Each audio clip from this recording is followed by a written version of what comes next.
स्वभाव की थी, झगड़ालू स्वभाव की, फिर भी वो उसके साथ बड़े प्रेम से रहते थे। एक बार पत्नी ने किसी से गन्ना भेजने के लिए कहा, एक गट्ठर गन्ना भेज देना। उसने कहा ठीक है। संत जी को उन्होंने भेजा।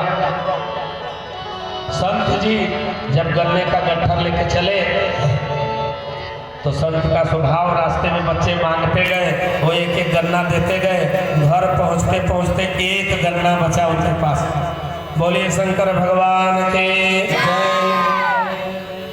जब एक गन्ना घर लेके पहुंचे, पत्नी ने देखा एक गन्ना, तो उसे हाथ में लेके बोली, हमने तो कहा था एक गट्ठर देने के लिए, उन्होंने एक ही दिया। तो इन्होंने कहा नहीं, दिया तो था एक गट्ठर ही, लेकिन रास्ते में बच्चे मांगते गए, हम देते गए, अब एक बचा। तो पत्नी ने तुरंत गन्ना खींचा और इनके सिर पे दे मारा। खट गन्ना टूट के दो टुकड़ा हो गया। संत मुस्कुराए, बोले देवी मैं बड़ा असमंजस में था कि गन्ना एक ही है, हम लोग दो हैं, तो तूने मेरा काम आसान कर दिया, दो टुकड़े कर दिए, एक तुम चूस लो, दूसरा मैं चूस लेता। तो संतों का स्वभाव ऐसा होता है। घर परिवार में अगर रहे तो ऐसे रहे। अगर इस तरह से रहेंगे तो घर परिवार की गृहस्थी, जैसे पति पत्नी ढूंढे जाते हैं ना, तो सामंजस्य बिठाया जाता है, कुंडली मिलाई जाती है, तमाम प्रकार की बातें मिलाई जाती हैं, मंगली मंगला सब देखा जाता है, तब विवाह किया जाता है। क्यों? विवाह एक गृहस्थी रूपी गाड़ी होती है, उसमें पति पत्नी दोनों पहिए होते हैं, और दोनों पहिया जब समान भाव से चलता है तो गृहस्थी की गाड़ी आगे दौड़ती चली जाती है। लेकिन एक पहिया अगर बैलगाड़ी का हो, दूसरा मर्सिडीज का हो जाए, तो गृहस्थी की गाड़ी आगे बढ़ेगी, डकस पाए करके पलट जाएगी। तो इसीलिए तो ऐसी स्थिति जब आ जाए तो क्या करना चाहिए? ऐसी स्थिति आए तो संत की तरह से जीवन जीना चाहिए। एक साधु जी थे, वो नदी में स्नान कर रहे थे। संतों के स्वभाव की बात मैं कर रहा हूँ। जीवन में अगर संत बनना चाहे तो कैसे बने, गृहस्थ की बात भी बताऊंगा। संत जी नदी में स्नान कर रहे थे, एक बिच्छू बहता हुआ आ रहा था। संत जी ने दयालु स्वभाव होने के नाते सोचा बिच्छू को इस तरह से उठा के किनारे फेंक दूं। उन्होंने इस तरह से हाथ लगाया, उसे उठाया, जब जल निकला, बिच्छू ने, उसका स्वभाव है, डंक मारा। संत जी का हाथ कांपा, बिच्छू गिर के फिर बहने लगा। संत जी दौड़े, फिर से उठाए, जितनी बार उठाते उतनी बार उसका स्वभाव डंक मारता, इनका हाथ कांपता, दर्द होता, पीड़ा से छटपटा के छोड़ देते। एक व्यक्ति किनारे बैठा देख रहा था, उससे देखा नहीं गया। उसने कहा महाराज ये बार बार आप इस दुष्ट की सहायता क्यों कर रहे हैं, उसे बह जाने दीजिए, डूब जाने दीजिए। अगली बार प्रयास करके संत ने उसे बाहर फेंक दिया। बोले भाई, एक मामूली सा जीव होकर, बिच्छू होकर, जब अपने डंक मारने के स्वभाव का यह त्याग नहीं कर सकता, तो मैं तो साधु, मेरा स्वभाव है जीवों की रक्षा करना। जब एक मामूली जीव अपना स्वभाव नहीं त्यागता, तो मैं अपना भलाई का स्वभाव क्यों त्याग दूं? तो संत बने तो ऐसे बने, कष्ट सह के, कठिनाई सह के, पीड़ा सह के भी सदैव परोपकार का भाव अगर हमारे अंदर बना रहे, तब तो हम संत हैं। एक बार कबीरदास जी के पास एक व्यक्ति पहुंचा, कहा कि मैं साधु बनना चाहता हूँ, मुझे अपना चेला बना लो।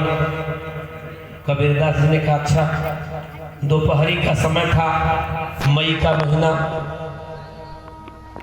ठीक 1 बजे वह पहुंचा था।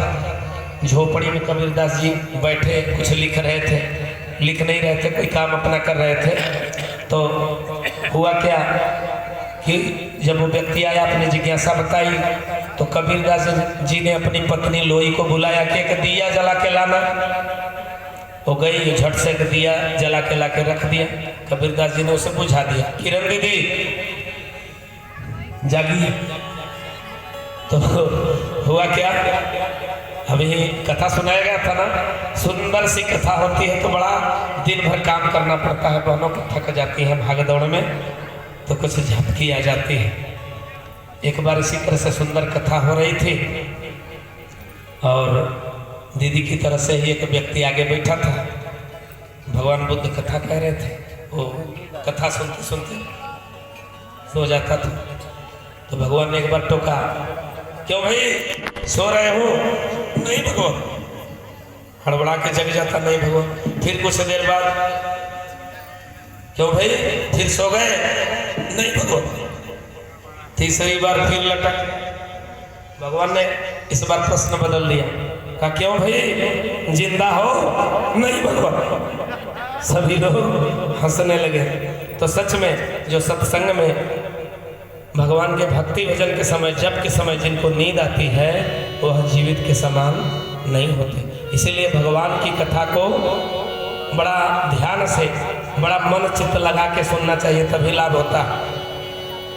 कहा गया है कि राम भजन सुंदर करतारी, संशय विहग उड़ावन हारी। भगवान की जब कथा सुने, भजन कीर्तन हो तो सुंदर ढंग से ताली बजा के करना चाहिए। जो खुशहाली में ताली बजाता है ना, भजन कीर्तन में ताली बजाता है, उसे दुखहाली में माथा और छाती पीटना नहीं पड़ता, उसके पास से दुख भाग जाते हैं। ऐसे ताली बजाने से परमात्मा का प्रेम मिलता है, और ऐसे ताली बजाने से लक्ष्मी की कृपा बढ़ती है, धन बढ़ता है। धन के आकार में जब बजाते हैं तो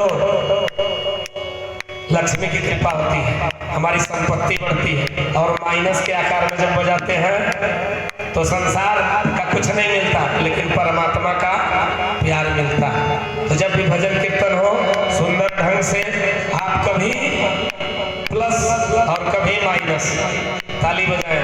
धन भी चाहिए और परमात्मा का प्रेम भी चाहिए। हमने आंगन नहीं बुहारा,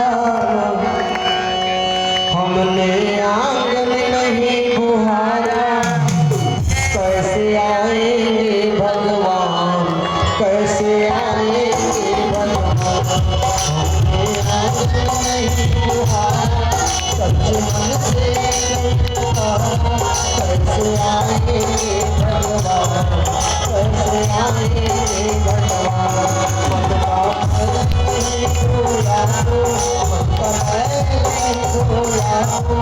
कैसे आएंगे भगवान, कैसे आएंगे भगवान।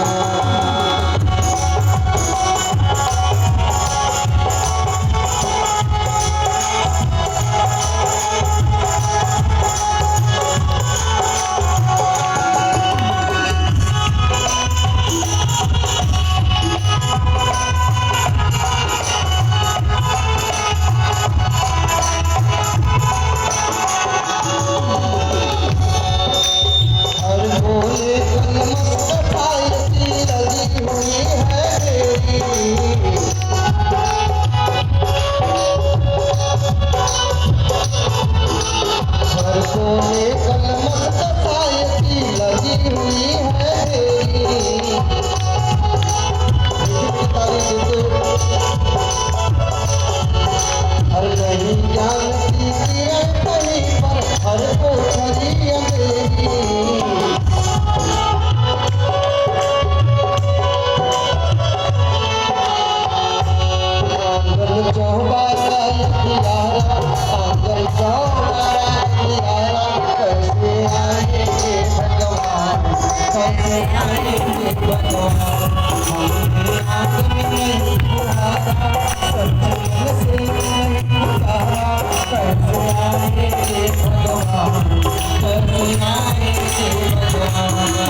नहीं सहारा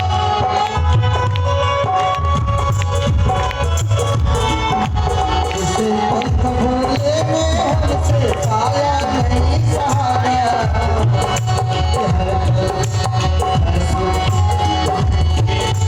सूखी है करुणा की धारा सूखी है करुणा की धारा कैसे आगे के भगवान कैसे आगे के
भगवान कैसे आगे के भगवान कैसे